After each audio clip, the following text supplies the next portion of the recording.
ओम नमः शिवाय।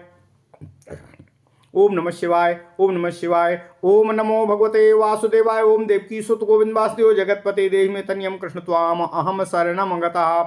अथ श्रीमद् वाल्मीकि रामायण प्रथम खंड द्वितीय सोपान अयोध्या कांड अष्टाविंशः सर्गः। श्री राम का वनवास के कष्ट का वर्णन करते हुए सीता को वनवास में साथ चलने से मना करना। ओम नमः शिवाय। ओम नमः शिवाय। ओम नमः शिवाय। ओम नमो भगवते वासुदेवाय। ओम देवकी सुत गोविंद वासुदेव जगतपते देहि में तनियम कृष्ण त्वाम अहम शरणम गतः। सा एवं ब्रुवतीम सीतां धर्मज्ञां धर्मवत्सलः और नाने तुम कुरुते बुद्धिं वने दुखानि चिन्तयन्। सान्त्वयित्वा ततस्तां तु बाष्पदूषितलोचनां निवर्तनार्थे धर्मात्मा वाक्यमेतदुवाचः। सीते महाकुलीनासी धर्मे च निरता सदा इहाचरस्व धर्मं त्वं यथा मे मनसः सुखम्। सीते यथा त्वां वक्ष्यामि तथा कार्यं त्वया बले बने दोषा हि बहवो बसतस्तान् निबोध मे। ओम नमः शिवाय। सीते विमुच्यता मे सा वनवास कृता मतिः बहुदोषं हि कान्तारं वनमित्याभिधीयते। हितबुद्ध्या खलु वचो मया तदभिधीयते सदा सुखम न जानामि दुखमेव सदा वनम। गिरि निर्झर संभूता गिरि निर्दरिवासी नाम सिंहानाम निनदा दुःखाः श्रोतुं दुःखमतो वनम।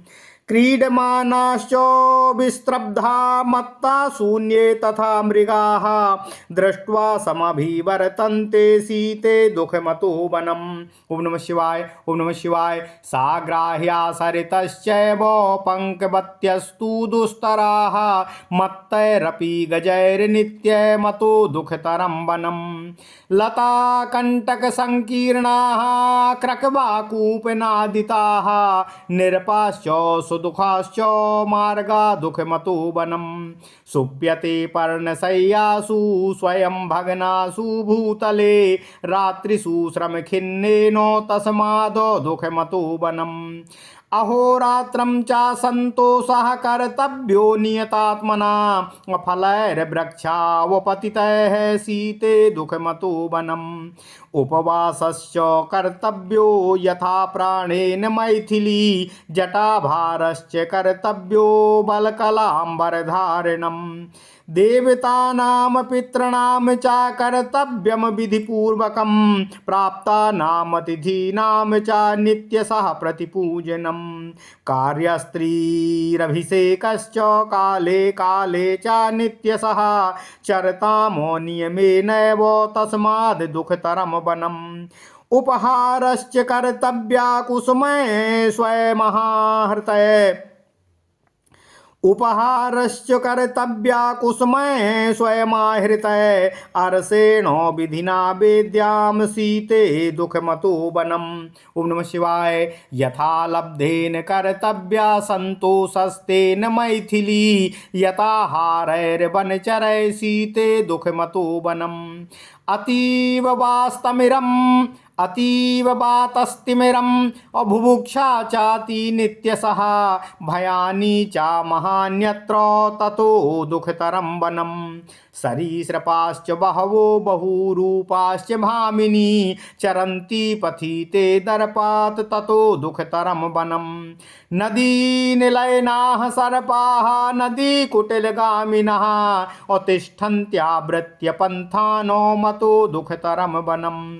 पतंगा वृश्चिकाः कीटा दंसाश्च मशकैषः बाधन्ते नित्यं बले सर्वं दुःखमतो वनम्। द्रुमाः कंटकिनश्चैव कुशाः काशाश्च भामिनी वने व्याकुलशाखाग्रास्तेन दुःखमतो वनम्।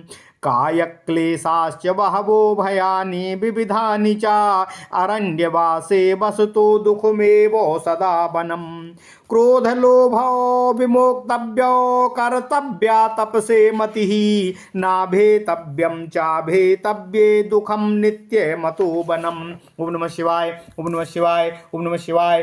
तदलं ते वनं गत्वा क्षेमं नहि वनं तव अविमरसन्निवे पश्यामि बहुदोषकरं वनम्।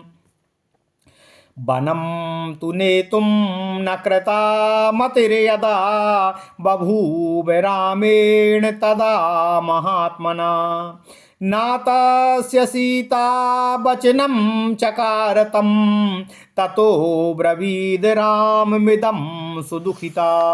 ओम नमः शिवाय, ओम नमः शिवाय, ओम नमः शिवाय। ओम नमो भगवते वासुदेवाय। ओम देवकी सुत गोविंद वासुदेव जगतपते देहि में तनियम कृष्ण त्वाम अहम शरणम गतः। अथ श्रीमद् वाल्मीकि रामायण प्रथम खंड द्वितीय सोपान अयोध्या कांड 28वां सर्ग। श्री राम का वनवास के कष्ट का वर्णन करते हुए सीता को वनवास में साथ चलने से मना करना। ओम नमः शिवाय, ओम नमः शिवाय, ओम नमः शिवाय। पिता महाराज दशरथ जी द्वारा कैकेयी की प्रेरणा से श्री राम को 14 वर्ष का वनवास देने के उपरांत पिता की आज्ञा प्राप्त कर श्री राम माता कौशल्या के भवन में गए तथा वहां उनसे वनगमन की आज्ञा ली। वनगमन की आज्ञा उपरांत माता द्वारा स्वस्ति वाचन का पाठ कराए जाने के बाद माता से आज्ञा लेकर प्रभु श्री राम सीता के भवन में गए। सीता जी द्वारा वन में जलने का समाचार सुनने पर बार बार उन्हें अपने साथ ले जाने के लिए आग्रह किया। इस पर प्रभु श्री राम जी द्वारा वन में होने वाले कष्टों का उल्लेख करते हुए सीता जी को वन में साथ चलने से मनाने का प्रयत्न करना। ओम नमः शिवाय, ओम नमः शिवाय। धर्म को जानने वाली सीता के बार बार निवेदन करने पर भी धर्मात्मा धर्मवत्सल श्री राम ने सीता जी को वन में होने वाले दुखों को सोचकर उन्हें अपने साथ ले जाने का विचार नहीं किया। सीता के नेत्रों से आंसू भरे हुए थे। धर्मात्मा श्री राम उन्हें वनवास के विचार से निवृत्त करने के लिए बार बार सांत्वना देते हुए इस प्रकार कहते हैं। श्री राम जी कहते हैं, हे सीते, तुम अत्यंत उत्तम कुल में उत्पन्न हुई हो और सदा ही धर्म के आचरण में संलग्न रही हो। अतः यहीं रहकर तुम अपने धर्म का पालन करो और जिससे मेरे मन को बहुत ही संतोष होगा। हे सीते, मैं तुमसे जैसा कहूँ तुम्हें वैसा ही करना तुम्हारा कर्तव्य है। तुम अबला हो। वन में निवास करने वाले मनुष्य को बहुत से दुख और दोष प्राप्त होते हैं। मैं तुम्हें उनका वर्णन कर रहा हूँ। हे सीते, वनवास के लिए चलने का यह विचार त्याग दो और वन को अनेक प्रकार के दोषों से व्याप्त और दुर्गम बताया गया है। हे सीते, तुम्हारे हित की भावना से ही मैं यह सब बातें तुम्हें कह रहा हूँ। जहाँ तक मेरी जानकारी है, वन में सदा सुख नहीं मिलता है, वहाँ तो सदा दुख ही मिलता है। पर्वतों से गिरने वाले झरने के शब्द को सुनकर उन पर्वतों की कंदराओं में रहने वाले शेर भी दहाड़ने लगते हैं। उनकी वहाँ गर्जना सुनने में बड़ी ही दुखदायिनी भय की प्रतीति होती है। इसलिए वन दुखमय ही होते हैं। हे सीते, सूने वन में निर्भय होकर क्रीड़ा करने वाले मतवाले जंगली पशु मनुष्य को देखते ही उस पर चारों ओर से टूट पड़ते हैं। अतः वन दुख से भरा होता है, भय होता है। कभी भी कोई भी पशु आप पर आक्रमण कर सकता है। हे सीते, वन में जो नदियां हैं उनके भीतर ग्राह आदि निवास करते हैं। उनमें कीचड़ अधिक होने के कारण उन्हें पार करना भी अत्यंत कठिन होता है। इसके अलावा वन में मतवाले हाथी सदा ही घूमते फिरते रहते हैं। इन सब कारणों से वन बहुत ही भयावह और दुखदायक होता है। श्री राम कहते हैं, हे सीते, वन के मार्ग लताओं और कंटकों से भरे रहते हैं। वहाँ जंगली मुर्गे बोला करते हैं। उन मार्गों पर चलने में बहुत ही कष्ट होता है तथा वहाँ आसपास कभी कभी जल भी नहीं मिलता है, जिससे क्षुधा से पीड़ित होकर मनुष्य दुख ही दुख का सामना करता है। श्री राम कहते हैं, हे सीते, दिन भर के परिश्रम से थके मादे मनुष्य को रात में भूमि पर ही अपने आप गिरे हुए सूखे पत्तों को बिछौना बनाकर सोना पड़ता है। अतः हे सीते, वहाँ दुख ही भरा हुआ है। हे सीते, प्रभु श्री राम कहते हैं, वहाँ मन को बस में रखकर वृक्षों से स्वतः गिरे हुए फलों के आहार पर ही दिन रात मनुष्य को संतोष करना पड़ता है। अतः हे सीते, वहाँ भूख से पीड़ित रहने के कारण दुख ही दुख होने वाला होता है। प्रभु श्री राम कहते हैं, हे मिथिलेश कुमारी, अपनी शक्ति के अनुसार उपवास करना, सिर पर जटा का भार ढोना और बलकल वस्त्र आदि धारण करना, यही वन में रहने की जीवन शैली है। हे सीते, देवताओं का, पितरों का तथा आए हुए अतिथियों का प्रतिदिन शास्त्रोक्त विधि के अनुसार पूजन करना, यही वनवासी मनुष्य का प्रधान कर्तव्य होता है। वनवासी को प्रतिदिन नियम पूर्वक तीनों समय स्नान करना होता है। तीनों समय की संध्या करनी होती है, जो मनुष्य के लिए कष्टकारी हो सकता है, यही कष्ट देने वाला होता है। हे सीते, वहाँ स्वयं चुनकर लाए हुए फूलों द्वारा वेदोक्त विधि से वेदी पर देवताओं की पूजन करनी पड़ती है, इसलिए वन को कष्टप्रद कहा गया है।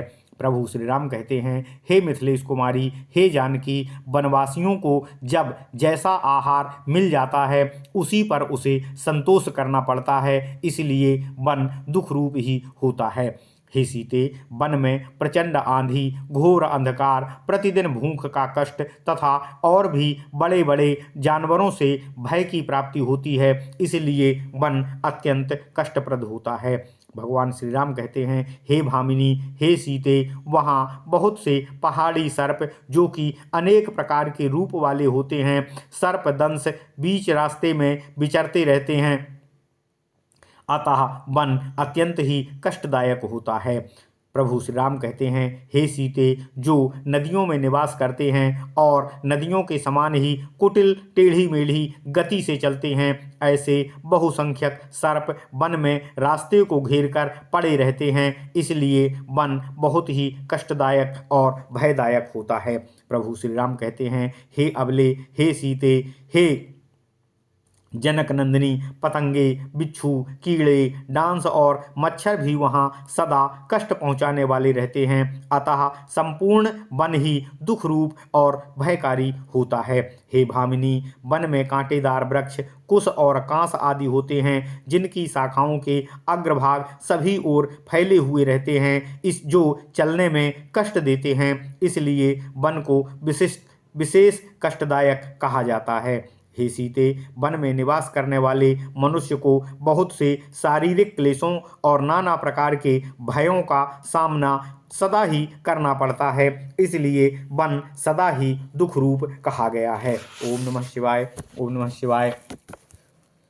प्रभु श्री राम कहते हैं, हे सीते, हे जनक नंदिनी, वन में क्रोध और लोभ का त्याग देना होता है, तपस्या में मन लगाना होता है और जहाँ भय का स्थान है वहाँ भी भयभीत ना होकर निडर रहने की आवश्यकता होती है। अतः हे सीते, वन में सदा दुख ही दुख प्राप्त होता है, इसलिए तुम्हारा वन में जाना कदापि उचित नहीं है, कदापि तुम्हारे लिए हितकर नहीं है।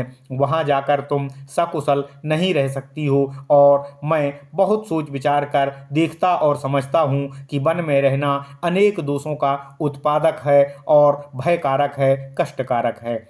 जब महात्मा प्रभु श्री राम ने सीता जी को वन में ले जाने का विचार नहीं किया, तब सीता ने भी उनकी उस बात को नहीं माना और वे अत्यंत दुखी होकर श्री राम से निवेदन करती हुई पुनः इस प्रकार बोली। ओम नमः शिवाय।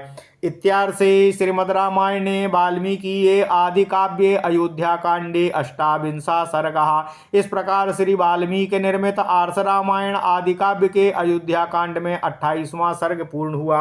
ओम नमः शिवाय, ओम नमः शिवाय, ओम नमः शिवाय। ओम नमो भगवते वासुदेवाय। ओम देवकी सुत गोविंद वासुदेव जगतपते देहि में तनियम कृष्ण त्वाम अहम शरणम गतः।